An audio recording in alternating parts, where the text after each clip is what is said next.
So this is my personal computer. So in this attack, we will pretend to be a wireless access point that you normally can.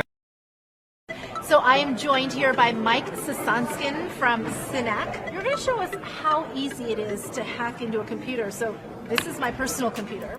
So in this attack, we will pretend to be a wireless access point that you normally connect to, let's say in a hotel. So if you go in there and you try to log into something called Four Seasons Guest. Okay. As you'd expect, it's, the Wi-Fi is around, you'd want to be able to connect to it, and a person who just arrived will think, I'm a guest, I should connect to the guest network. Sure. So now if you go to a website that you would normally use, like Yelp.com. Okay. And normally what happens when you go to a website just after you've logged into a hotel network, it says, oh, please log in, you're a new user.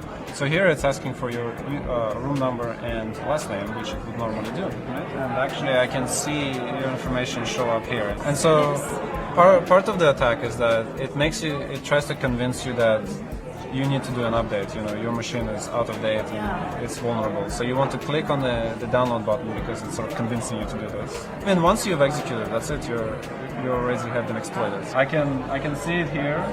It says Aditya's MacBook. Let's say if I want to take a screenshot of your of your webcam, right? Okay. So I have a special command here for essentially accessing your little camera right here.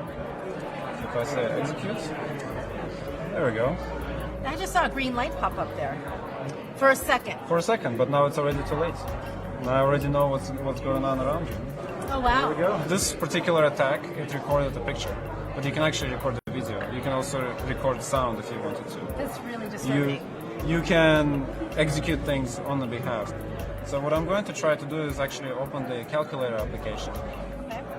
Here we go. There's my calculator. It just popped up. I can basically execute any types of commands I want on your behalf. So what can people do to protect themselves?